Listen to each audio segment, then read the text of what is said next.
A paz de Deus. Tudo bem com vocês? Eu estou bem, graças a Deus. Aquela correria que eu falei para vocês do curso de formação, do concurso em que eu passei, já passou, graças a Deus. Eu tenho que glorificar o Senhor porque Ele esteve comigo nas avaliações, nas provas, acordava de madrugada para estudar. Ficava até a noite no curso e depois voltava para casa, estudava de novo. Foi um período muito, muito difícil, né? Voltar de novo para a sala de aula, para quem não estava mais acostumada e ter que saber um conteúdo extenso num período curto, foi bem difícil, mas graças a Deus essa fase eu já passei. Então agora estou indo para uma outra fase, que é a fase do estágio, e depois minha posse, se Deus quiser, e eu sei que Ele quer. Então, nesse período que eu falei do concurso para vocês, né? Para quem não sabe, eu passei no concurso e tive que ir para um curso de formação, bem puxado. Mas, glória a Deus, estou aqui com vocês novamente. Eu tenho milhões de e-mails para responder, milhões de comentários do YouTube para responder. Peço paciência que aos poucos eu vou dando conta. Peço também que tem muitas pessoas que acessam o YouTube. Eu peço que vocês não deixem o telefone, tá? As pessoas que entram no grupo são pessoas que eu já conheço a história, que já me encaminhou e-mail, já orientei por e-mail. Então, eu não adiciono ninguém direto do YouTube, até porque eu tenho que conhecer a história.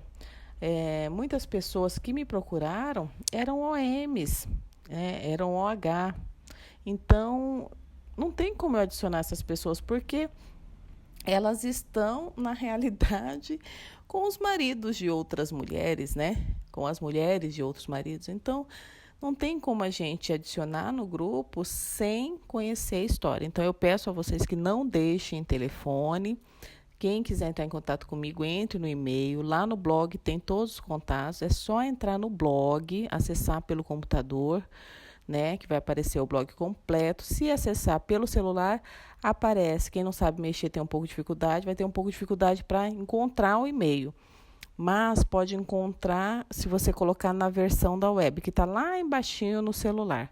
Então, vai aparecer como se fosse uma página do computador também.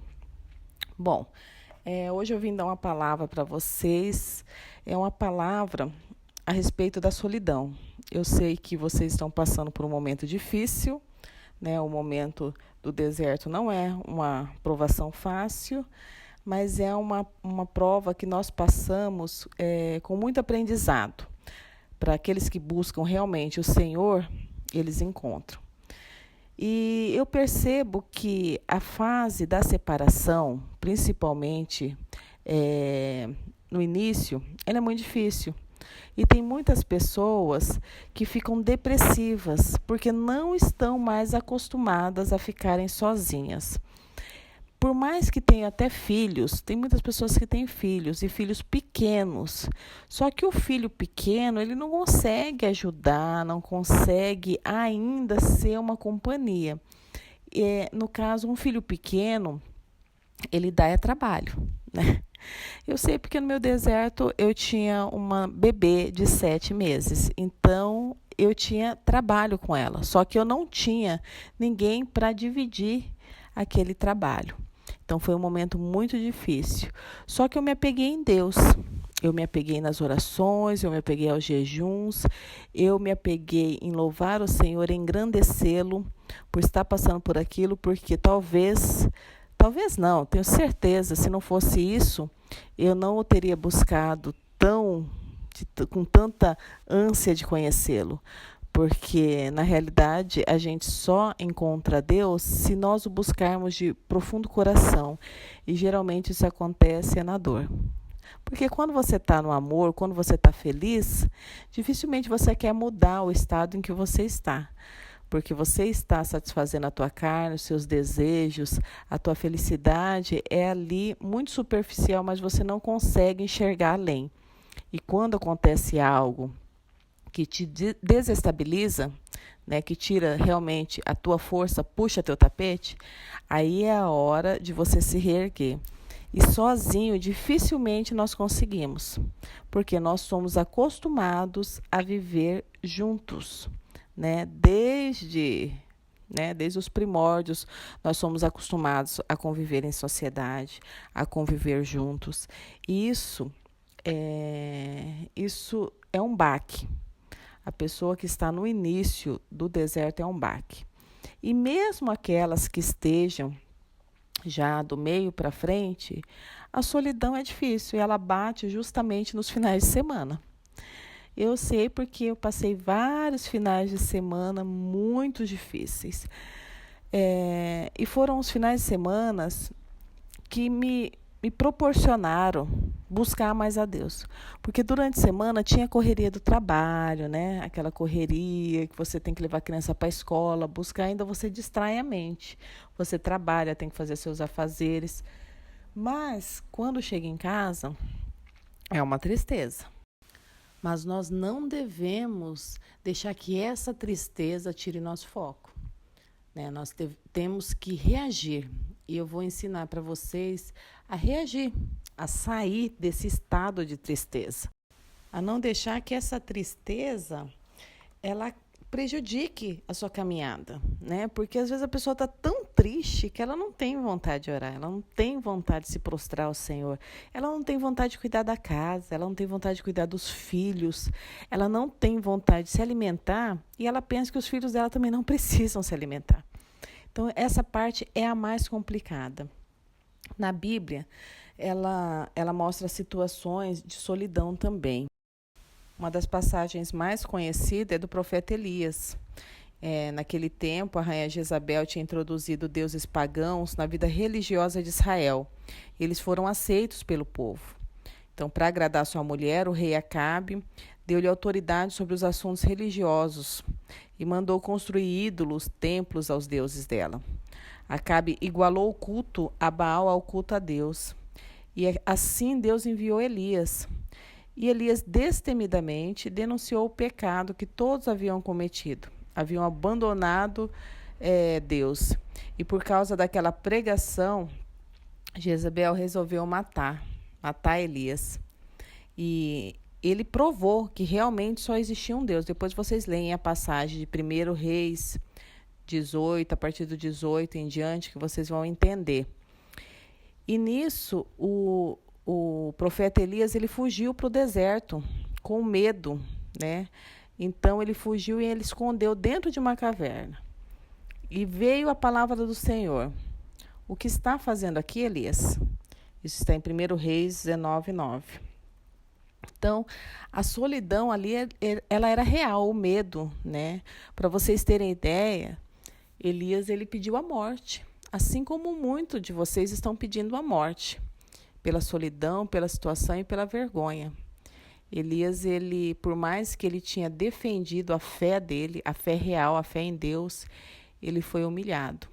Até porque uma mulher, né, uma mulher que era rainha na época, ela queria matá-lo. E ele se escondeu por medo de perder a vida. Mas quando ele se escondeu, ele viu que a vida dele não valia nada. A solidão era tão grande que ele pediu a morte. Ele quis morrer. Ele quis acabar com a sua vida. E ali ele ficou pensando, né, o que faria, escondido ali, na solidão, não tinha ninguém, né, a não ser Deus, e ali ele se lamentava ao Senhor.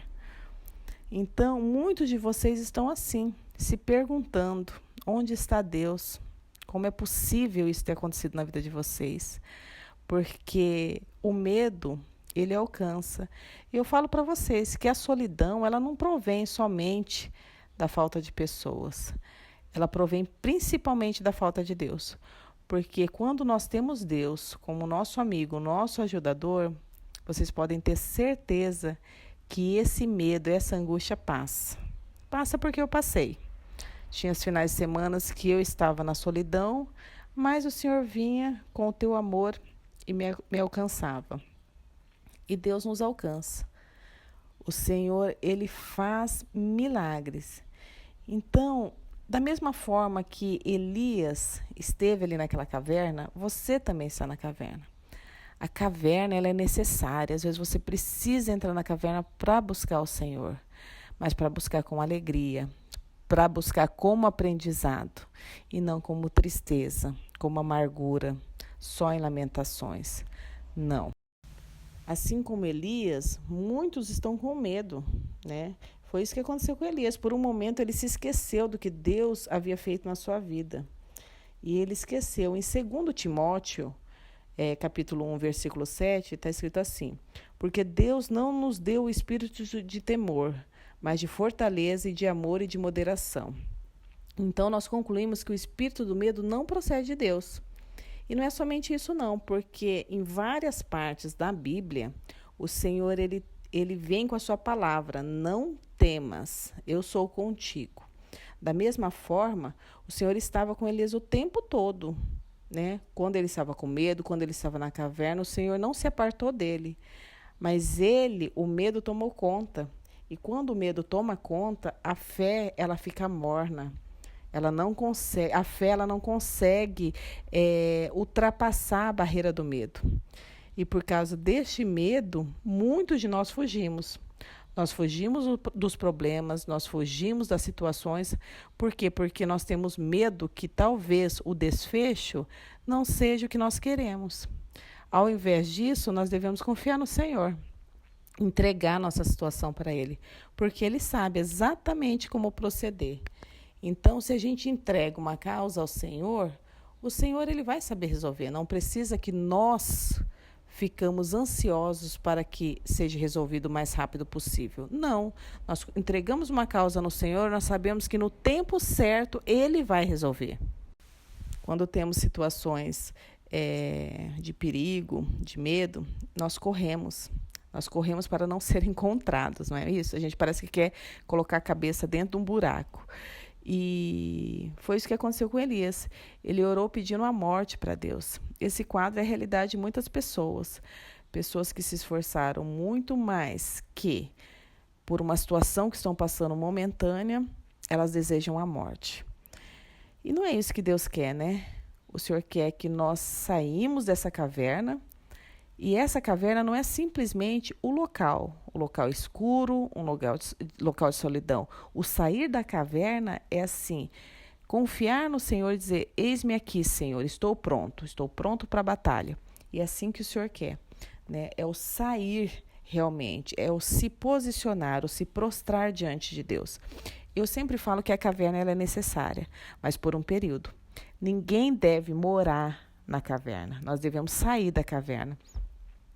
Quando ele estava fugindo, né, pelo deserto, ele parou debaixo de uma árvore e pediu a morte e acabou dormindo. O anjo tocou e disse: levanta-se e coma. Ele viu pão assado sobre brasas quentes e um jarro de água. E ele comeu e dormiu de novo. E novamente o anjo do Senhor o acordou e disse: levanta-se e coma, pois a sua viagem será muito longa. Ele então comeu e andou 40 dias e 40 noites até Horebe, o monte de Deus. E no monte ele entrou em uma caverna e ali passou a noite. Ou seja, mesmo numa situação difícil, o Senhor mandou suprimento para Elias. E você também. Mesmo nessa situação difícil, o Senhor está mandando o auxílio, está mandando ajuda, está mandando o suprimento. Não vai te faltar nada. Pode ficar tranquilo. Confia no Senhor. Porque mesmo a gente no medo, mesmo a gente correndo, o Senhor, Ele supre as nossas necessidades, né? Para vocês verem o zelo de Deus. Ele mesmo na sua jornada, inspirada pelo medo, ele tinha uma providência divina. Ele tinha uma providência de Deus, porque o Senhor é aquele que não nos abandona. Você pode ser abandonado pelo teu cônjuge, pela tua família, pelos seus amigos, aqueles amigos que estavam dentro da tua casa e que você achava que era tudo para vocês, né? Quer dizer, não era. Então, os amigos são poucos. Nós devemos confiar em poucos e abrir a nossa vida somente para Deus, porque Ele sim pode resolver qualquer situação. O que chama atenção nessa passagem de Elias é que quando Deus diz para ele: saia da caverna, Não era só o sair, né, como eu disse, mas é o estar na presença de Deus. É se colocar na presença do Senhor. A presença de Deus é o melhor lugar para estar. É na presença de Deus que encontramos o que precisamos e é na presença de Deus que os nossos problemas são resolvidos e serão resolvidos. Por quê? Porque vai ser resolvido, essa prova vai passar. Ninguém fica numa prova eterna. A prova ela tem o início, ela tem o meio e ela tem o fim. E aquele que tem o dia do encerramento dessa prova é somente o Senhor. Então, queira estar bem, esteja na presença do Senhor. Finais de semana, procure sair, procure estar com os filhos na alegria, esperando a volta do cônjuge, porque uma hora eles vão voltar. Então, esperem, aguarde, creiam, confiam, né? Tá em Salmos 31, 20, tá escrito que na presença de Deus nós encontramos o verdadeiro abrigo. Né? No abrigo da tua presença, os esconde das intrigas dos homens. Na tua habitação, os proteges das línguas acusadoras. E é bem isso que nós vivenciamos. Né? Na presença de Deus, tudo é descoberto, nada fica escondido. Como diz em Salmos 98, conheces as nossas iniquidades, não escapam os nossos pecados secretos à luz da tua presença. É melhor estar na presença do Senhor do que em outros lugares. Em Salmos 84:10 diz assim: mais vale um dia na tua presença do que 1000 em outros lugares. Na tua presença, em Salmos 16:11, far-me-eis ver a vereda da vida. Na tua presença há fartura de alegrias, a tua mão direita há delícias perpetuamente. Então hoje o Senhor te convida a sair da caverna, a sair da solidão, a buscar um abrigo seguro nos braços do Senhor. Vai louvar, hoje é dia de culto, vai congregar, louvar ao Senhor, não murmure. Toda vez que você murmura, você volta atrás, você volta, dá mais voltas ao deserto, porque você alimenta a sua amargura. Toda vez que você fala do seu esposo, da sua esposa, com ódio, rancor, você alimenta aquilo que está te doendo. Então não murmure. Comece a louvar, engrandecer o Senhor. O Senhor te convida a sair da caverna, assim como ele fez com Elias. Saia da caverna, saia desse lugar que o inimigo quis te colocar. E saia para você ver algo diferente. Porque a dor da solidão, ela tem prazo. A partir do momento que você quer estar realmente na presença de Deus, adorando o Senhor, a solidão ela vai embora. Né? O coração ele se alegra com louvor. Coloca um louvor, vai orar ao Senhor. Se tiver que chorar, chore, mas chore na presença do Senhor. Não chore para o homem, não chore na presença do homem, chore na presença do Senhor. Tem uma parte que fala que até Jesus viveu a solidão. No momento que ele estava indo para a crucificação, ele temeu e aí ele clamou ao Senhor. Eloi, Eloi, lama sabachthani, que significa Deus meu, por que me desamparaste? Imagine, Jesus Cristo, né? Ele que tomou sobre si todos os nossos pecados e dores, também a nossa solidão. Ele sentiu a dor do órfão, da viúva, do asilado, do condenado, do exilado, dos excluídos, dos esquecidos. Acima de tudo, ele sentiu o peso e a dor do abandono do próprio Deus. Assim como nós, muitas vezes sentimos isso. E Jesus, naquele momento, ele achou que o Senhor tinha o abandonado. Mas de forma alguma, Deus estava o tempo todo do lado dele. Tanto que isso aconteceu para que Jesus levasse os nossos pecados, levasse as nossas dores, né? E também levasse os nossos medos. Então, se Jesus, que nós entendemos como alguém superior, sentiu tudo isso, nós como meros mortais humanos sentimos também. Mas nós não devemos nos ater somente à dor. Nós sabemos que o Senhor é aquele que está do nosso lado. O Senhor é aquele que está sempre conosco e no momento certo Ele entrega a vitória, Ele entrega a alegria. Tudo volta a ser como antes. E melhor ainda, né? Porque agora nós temos Deus como alicerce da nossa casa. Então vamos confiar. Saia dessa solidão que você está prostrado hoje. Saia da caverna, assim como fez Elias. Amém? Deus abençoe a todos. Tenha um ótimo e um lindo domingo.